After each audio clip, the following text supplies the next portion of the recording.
Morning, everybody. What a lovely way to start any day, really. Welcome to C3. And I just those opening lines from Gary Snyder just keep ringing. To speak of wilderness is to speak of wholeness. To speak of wilderness is to speak of wholeness. And what do we even mean by wilderness? The wild, imaginative dream of the earth that brings forth the maple leaf and the stick bug. You ever seen those? And the praying mantis with the female that after mating eats the male's head off. Not messing around. The wild imaginative daydream of the earth that brings forth all that is and brings forth such wild imaginative creative songs like what we just heard. And the song of the blue jay, and the sandhill crane, which kind of sounds like a dolphin. Yeah, this is the wild daydream of the wilderness, of the fire and the earth, and the water, the fire, and the earth, and the wind, of which we are a part. So to speak of wilderness is to speak of wholeness. There's a kind of wholeness. Just like I tried to invite you to imagine standing, anywhere at all in the wild world, the really wild world, which can be that small bit of shoreline where there are still dune grasses. So between the fancy houses and the shoreline, that small bit of wilderness. To speak of wilderness is to speak of wholeness, and human beings came out of that wholeness. That's Gary Snyder's philosophical/poetic claim. Human beings came out of that wholeness. So to have a conversation about wholeness is to have a conversation about the wild world and the wilderness that is within all people. And the facets of the fully faceted wild wholeness of all human beings, which we don't often think about, especially in the Western tradition, in the Western American world, which has been so influenced by the doctrine of original sin, which says something like, you suck.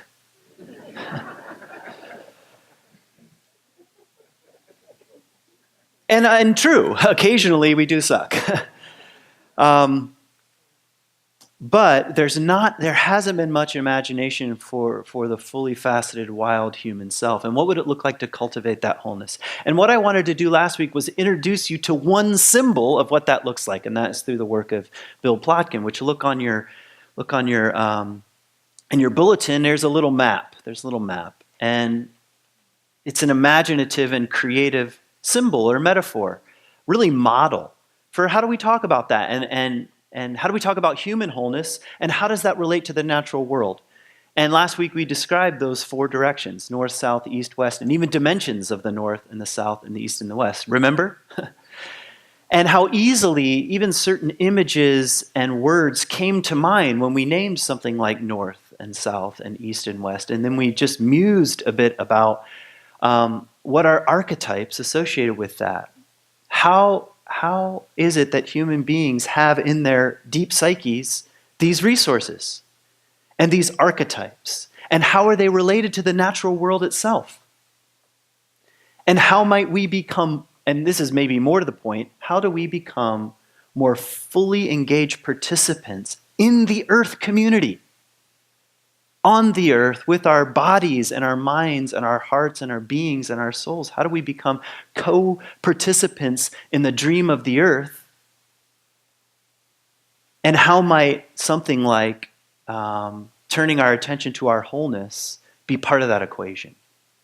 Because let's just be very straightforward.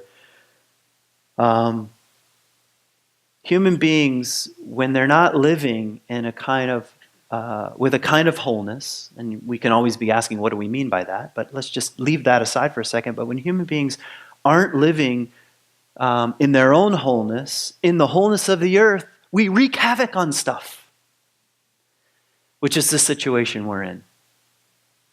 culturally, politically, economically, climate-wise. It's a crisis of our own making, And some of that, the answer isn't wholeness, but the answer is wholeness. Meaning of how do we, first of all, in personal sense, be more holistically engaged in the earth community? And what does that invitation look like? And how do we raise the next generation to be more sensitive to Gary Snyder's opening invitation to speak of wilderness, is to speak of wholeness, and human beings came out of that wholeness. So anyway, those are just some opening thoughts. And what I wanted to do, because again, our year is Terra, a year of turning our attention to the earth's ethos. Why a year? Good Lord, how about till we die? But what would it look like for a whole year just to keep that in the background? Just with each talk and speaker we invite, just again, mulling that over. What does it mean to be a human being on this earth? And how can we be a more generative presence, a more life-giving presence, because the future of the planet and our own species depends upon it. So anyway, what I wanted to do with Bill Plotkin is talk about that sort of psychologically, in the deep psyche, which is why I gave you these 4 archetypes to think a bit about. The nurturing generative adult within. And again, the basic argument was, this rests in every human being, the capacity to be a nurturing generative adult. And if you've noticed, i.e. the news, there aren't that many nurturing generative adults operating in the world who have power. So what does that look like? And what about your wild indigenous one that is much more at home in the body? Like Mary Oliver says, you do not have to be good. You don't have to be good. What a relief. You don't have to be good. You don't have to walk 100 miles on your knees repenting. You just have to let the soft animal of your body love what it loves. That's the South. That's the wild indigenous one at home rolling in the leaves and feeling feelings. Imagine that. And the East, the innocent sage, within you is the capacity to be a sage. I don't mean like in a sort of like guru, like you're going to be Tony Robbins and sell out stadiums. I just mean the innocent sage, the capacity to pass on your own innate, inborn wisdom to the people in your circles and spheres. And we need innocent sages in the world. And the muse, beloved. Within you, you have the capacity, which is what I want to talk about today, to use your imagination, to be a poet of sorts with your own life, to live your life in an imaginative and artistic way.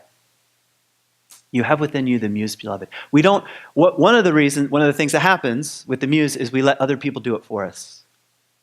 We say, why don't we have some musicians come? Let's say one plays the violin. Actually, they both play the violin, and one plays guitar, and they sing little harmonies, which is a beautiful thing.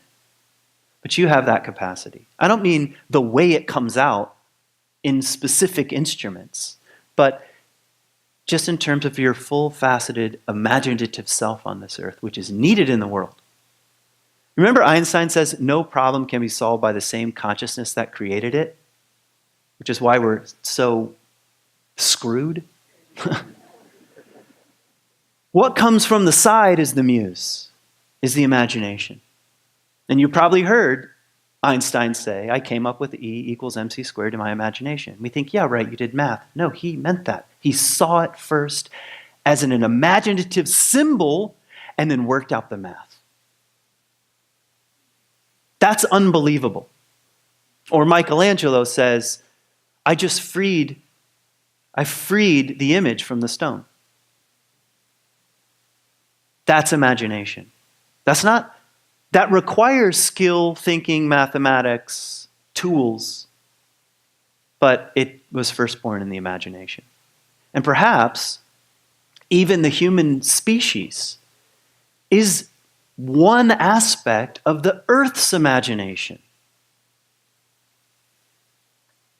The daydream of the earth is two-legged people that have imaginations. What are you going to do with it? I know. Facebook.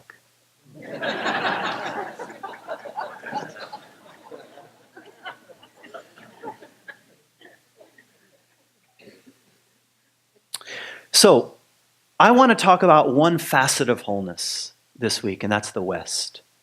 And I will return to this map throughout the year. Later on, I want to look at the North. In the spring, I want to look at the East. And in the summer, I want to look at the South. Because that's the way the seasons are oriented around this particular model. And right now, we happen to be in the most West-like season there is, and that's the fall, that's autumn. It's the most West-like. So I want to focus on it today specifically, and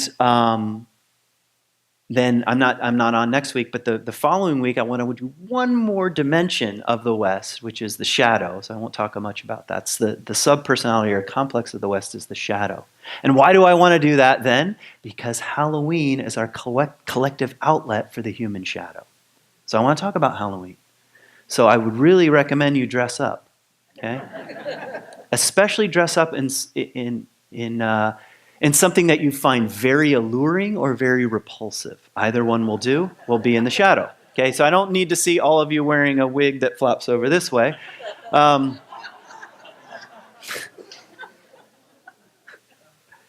It's too easy, you know? It's too easy. It's like, you know, I'm not like a comedian, but they have an easy job right now, honestly. But in any case, I'll talk about that in a few weeks. We'll talk about the individual shadow and the collective shadow, and what is that, and what might the invitation be, and what happens if we don't. Robert Bly says, you have to learn to eat your shadow. Well, what does that mean? What does that mean to eat your shadow? So we'll find out. Or you can avoid it and keep your shadow firmly stuffed back in a black bag behind you that you're dragging around. So let's talk about the West facet of wholeness. And first thing I want to do is invite you on a deep imagination journey. And here's why before we go on our deep imagination journey. It won't be long. We won't go too far. We don't even need to take any mushrooms. We'll just use our imaginations. Someone said, darn. We'll go on a deep imagination journey. And why? Because the one simple way of thinking about the four directions is how Jung orients the psyche, which he says the thinking self and all that it thinks, the feeling self, the sensing self, and the intuitive, he says, but or imaginative self. And so if we go around the compass, north is thinking, tends to be more thinking oriented. South tends to be more feeling oriented. East tends to be more sensing-oriented, and West is imagination. So let's go on a little imagination journey. And those of you who really, really could use some cultivation in the West facet are going to resist the next few moments. But I want to invite you to try to say yes. I want to invite you to close your eyes. So close your eyes and imagine for a moment that you are around a fire pit. And the sun has already gone down, and it's getting a bit darker. And you can feel a bit of the warmth coming up out of the fire pit. And you're sitting comfortably in a chair. And you look around and you see some friends. And maybe friends you haven't seen in a while. Maybe some friends that are a little closer. And they're sitting around the fire and it's getting dark and there's chit-chat. But you've gone a little quiet. Not in a dramatic way, but you've gone a little quiet and you begin to really feel where you're sitting on the earth. And you feel yourself in the chair and you can feel your feet on the earth itself. And maybe you're even imagining that your feet are growing roots. And you're sitting there and you're just feeling yourself in the magic of this place. And you look up and you see the stars are beginning to come out. And it's getting even darker. And at a certain point, you feel a tug as you're sitting there around the fire. And you stand up. You stand up and you begin to move back away from the fire. You're still facing the fire, but you back away from the fire and you're kind of taking in the scene. You see the fire pit and you see your friends and they're chatting, and beyond that, you begin to see the trees that surround this fire pit. You see the black shadows of these trees, and you start to feel a sense of almost calling or being lured by something. And you have the feeling that you want to turn around away from the fire. And you do. You turn around and you're staring out into the woods, and it's dark. And you begin to see the very edge of the firelight, the place where the firelight sort of stops and the darkness begins. And you walk to that place. And now you're quite some distance from the fire, and you can't hear the voices anymore. And you're right on the edge. And your eyes begin to adjust, and you begin to see a bit of the forest as the forest just is at night.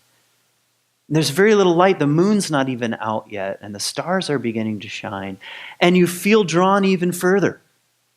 And you take 5 steps and 10 steps, and now you're in the dark forest. And you can't hear the voices of your friends, and the firelight has faded, and you're just in the wild night. And trees are shaped in funny ways.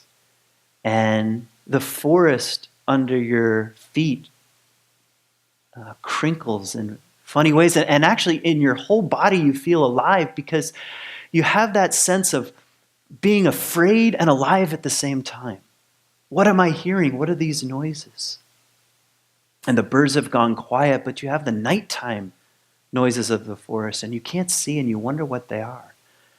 And you venture even further. Something draws you even further, deeper into the forest. You're following a tiny path. Maybe it's a deer path of some sort that you can barely make out in the night forest. And you come to a clearing in the forest, and there before you is a pond, a very small pond. Not one you've ever visited before. You didn't even know it was there. And the sky is opening up because of the pond and the trees around the pond. You can see the tops of the trees, and you can see the stars, and you walk to the edge of the pond and you look down, and amazingly in the pond you see the entire cosmos. You see the Milky Way itself reflected in the pond itself. And you have this overwhelming feeling of awe and wonder. What am I seeing? What is this place? What is this earth? And you look up, and just on the other side of the pond is a being, a creature of some sort. And you stare, and you can feel your skin crawling. Am I afraid? Am I not? Am I drawn to this? Should I run? I can't even remember how I got here. But you see this being, this creature, and you don't panic, but you remain put, and you begin to make out the shape of this particular being. What is this being? Is it an animal? Is it a man? Is it a woman? What shape are they taking? Is it something more mythic? Is it part animal, part human?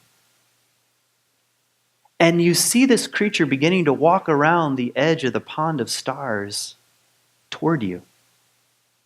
Slowly, deliberately.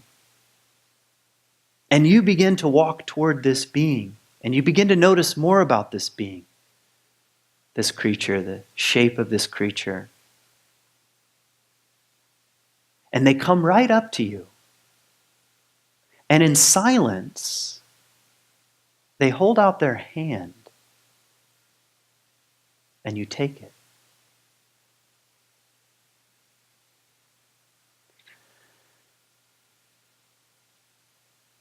Now, in this moment, I want to invite you back from this deep imagination journey, back into this room, back into this place, and if you can, just bring yourself back and open your eyes and return to this room. Now, let's do it by vote, meaning show of hands. How many of you were able to imagine the scene you were in? Amazing. You all have the west facet of wholeness. You all have a deeply imaginative and wild side. How many of you have never visited the pond of stars in your imagination? This particular pond, out beyond the edge of the firelight. How many of you saw a creature of some sort or a being? How many of you were surprised by what you saw? Anyone? Okay. Another show of hands. How many of you imagined an animal? Okay. How many of you a human-ish thing? Okay. Now, there's a right way and a wrong way to do this. The wrong way is that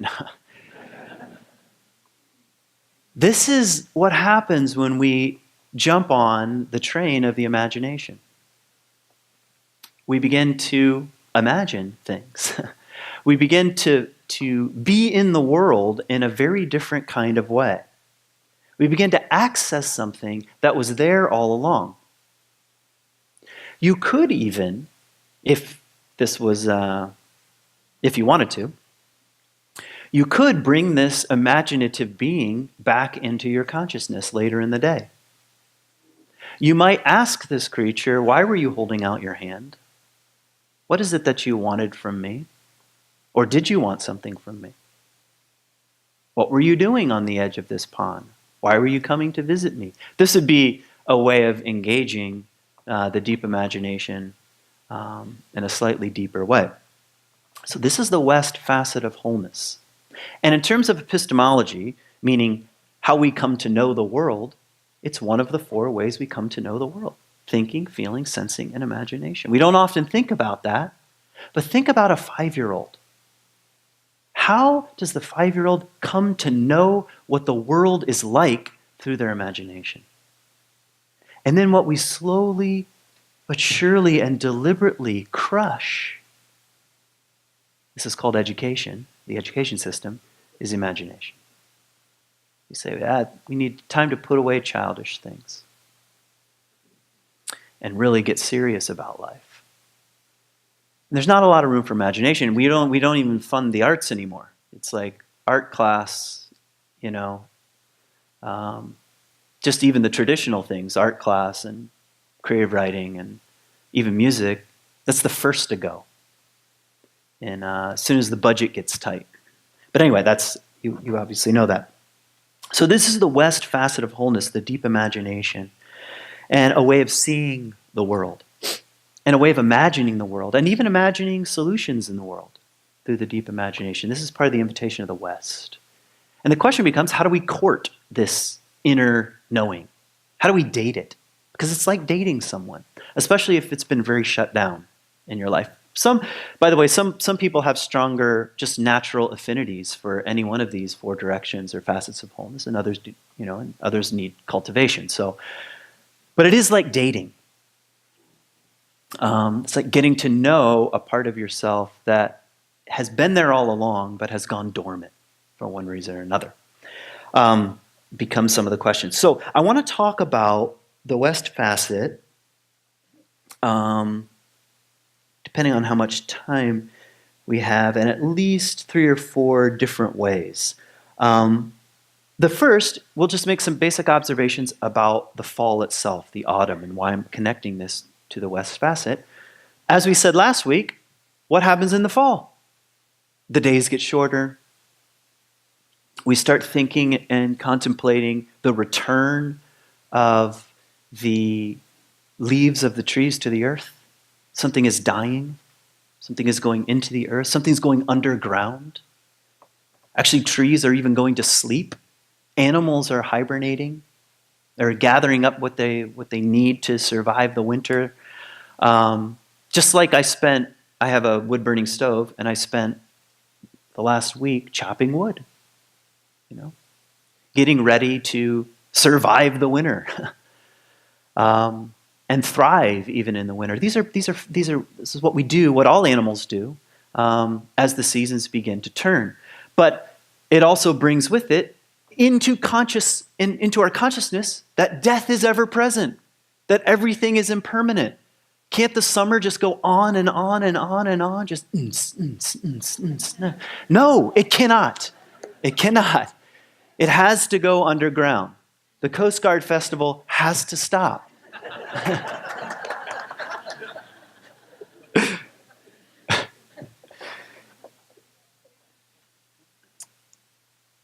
So that's the earth facet: decay, dark places, the cave, the night, the shorter days. These are all fall-oriented things, and awaken in us the west facet of wholeness.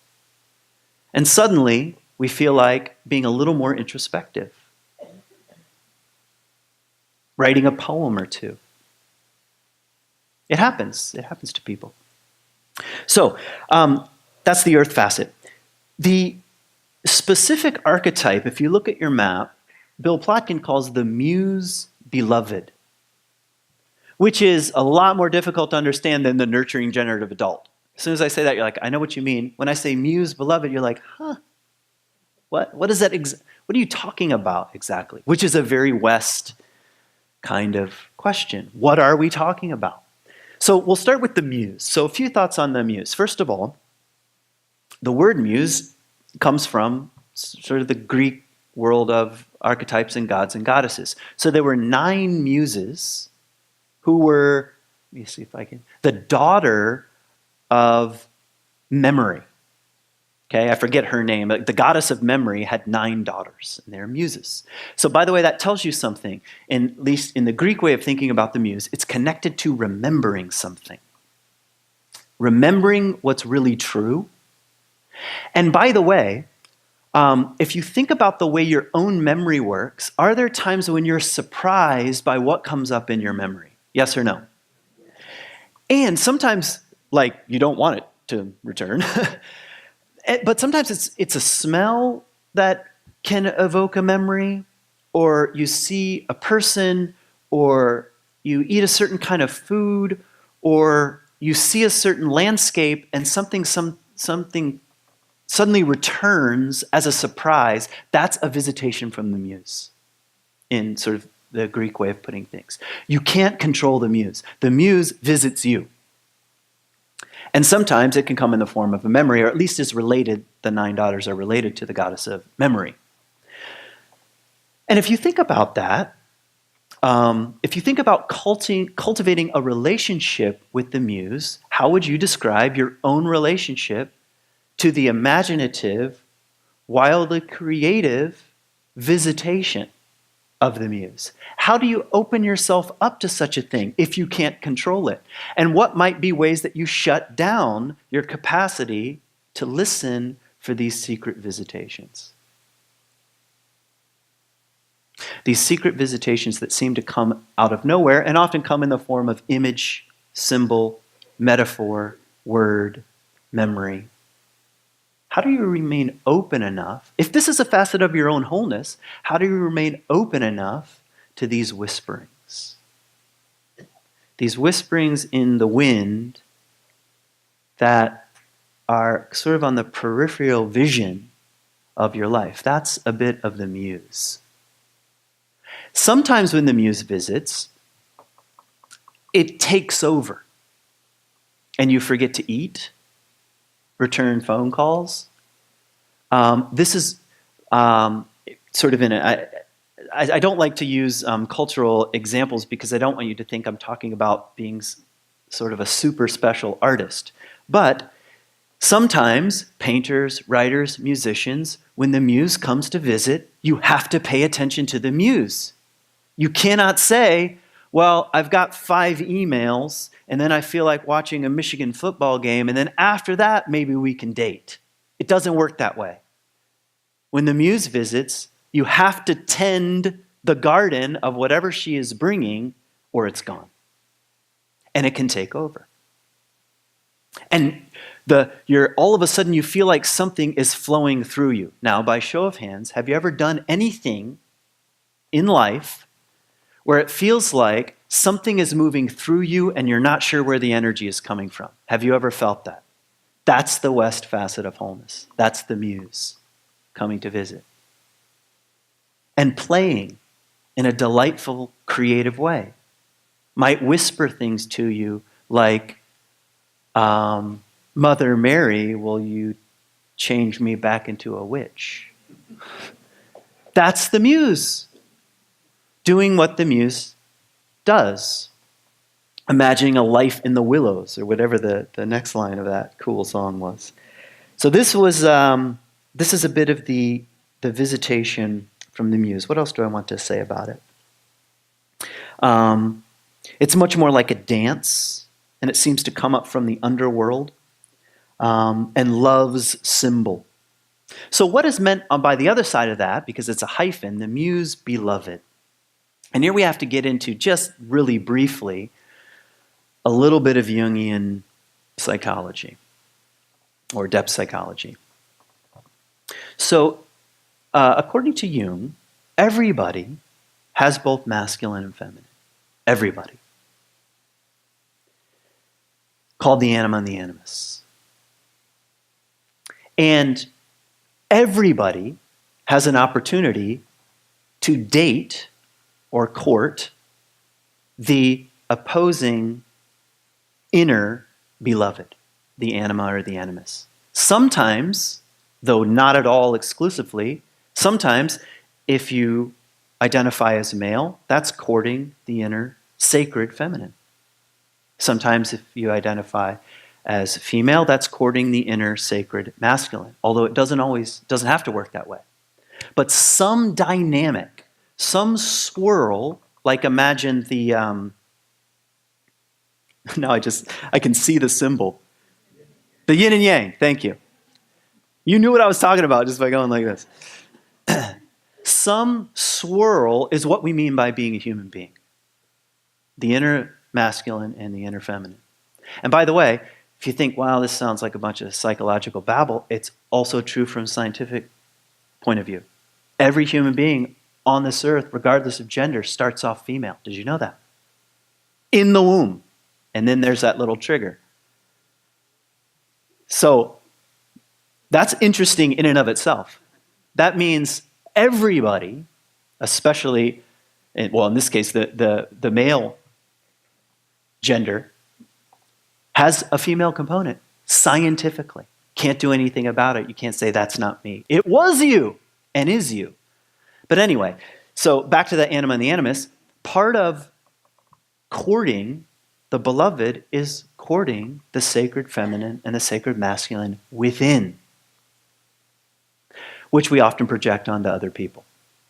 When you fall madly, head over heels, in love, what's happening from a depth psychology point of view is elements of your inner feminine or inner masculine are being projected onto the other. And you think, that person is my better half. Ever heard that phrase? What you really mean is, I'm not in touch with my own inner better half, so I need to put it on somebody else for a while. That's called a long-term relationship.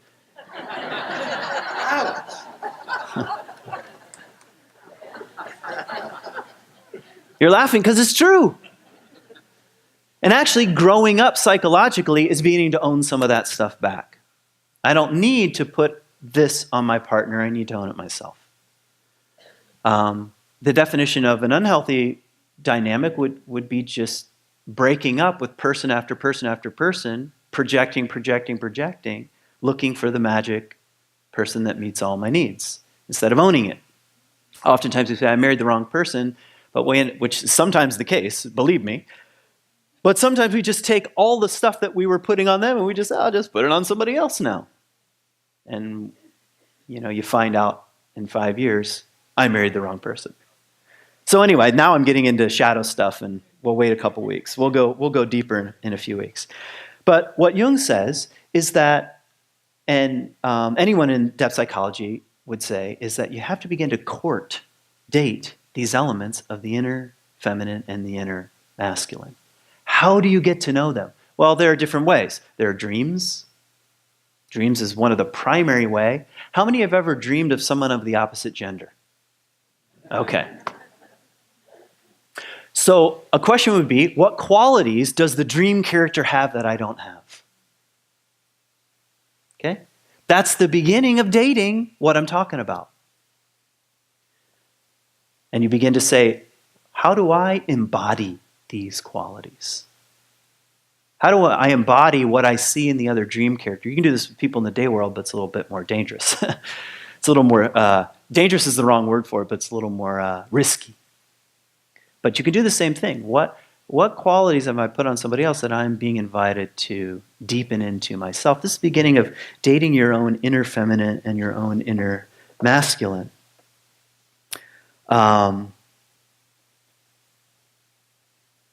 Taking some of the romantic allurement. Here's another way of beginning to court the inner beloved here, is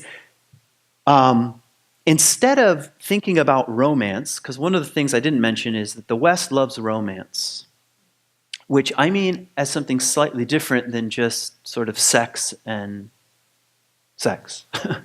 That might be a little more on the south end of the spectrum, but romance doesn't have to involve sex at all. You can have a romantic relationship with anything, like a sandhill crane, like fire and water and song and dance and poetry. So part of cultivating the West facet of wholeness is actually moving through life as if you are a hopeless romantic, not for one person, but for everything in the wild world. That's deepening into this West facet, and it's possible. It's right there beneath the surface. How do I know that? How many of you love your cat? Okay? The cat, you love a cat that is a cold-blooded killer. I'm serious. A cold-blooded, ruthless murderer, that's your cat. You say, but I keep it inside. Yeah, but the second it gets out, it's killed a bird and eaten a chipmunk.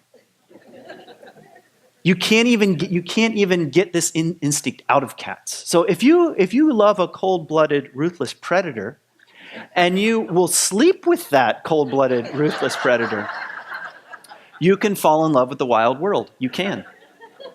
With dune grass and sunsets. I mean a romantic love affair. And I'm gonna actually give some homework in just a minute for how to get a little closer to this. But that's the sort of thing that I'm talking about. Deepening into the imagination, deepening into a romantic and even poetic relationship with the earth. That's the invitation of the West facet of wholeness. So I think I've got loads more to say. It's funny because I tried to actually, as I was trying to prepare this talk, I thought, I'm going to prepare the talk in a West-like way.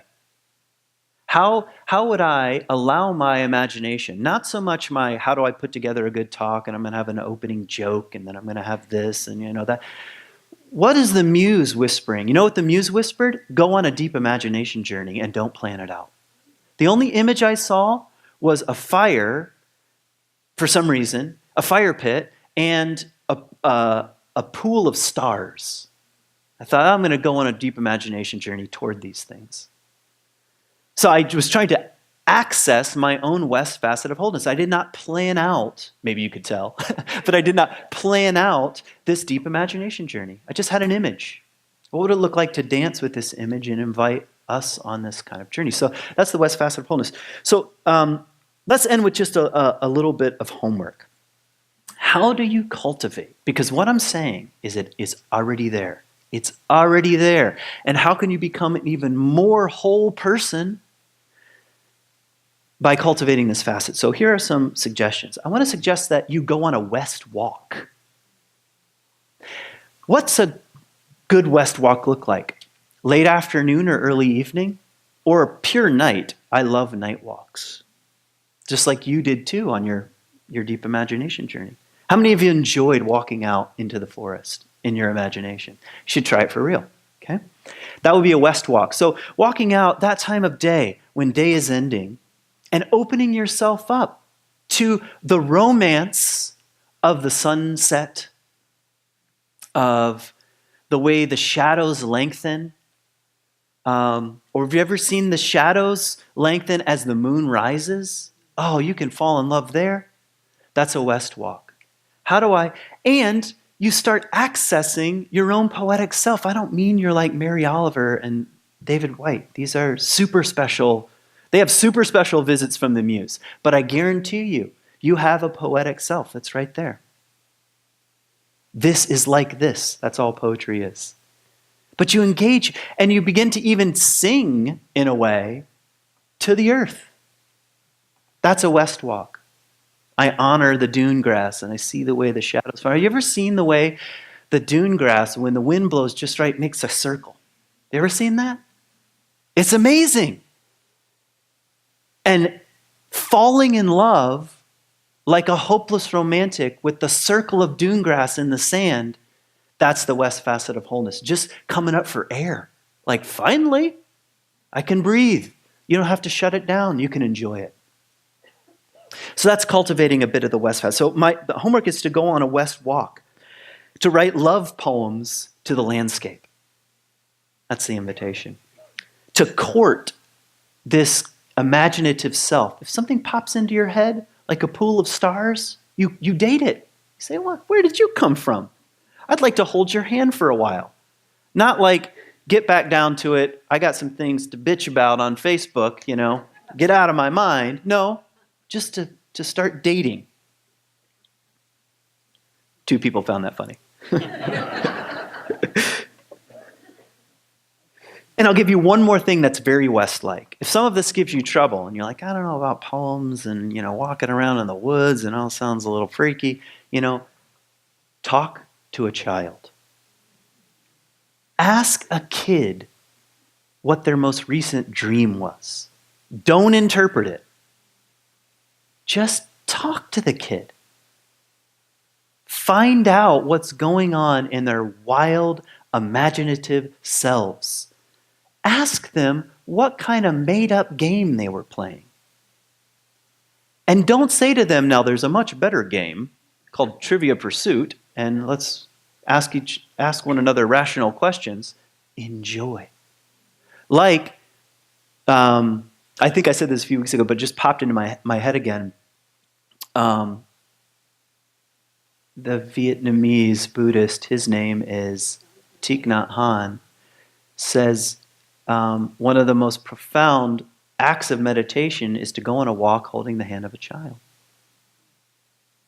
Roots you to something alive and of the earth and wildly imaginative. So, to speak of wilderness is to speak of wholeness, and human beings came out of that wholeness. And let me give you one line from William Stafford. This is what he calls the muse. I am your own way of looking at things. I am your own way of looking at things. Go out and find out what that is. Thanks for listening.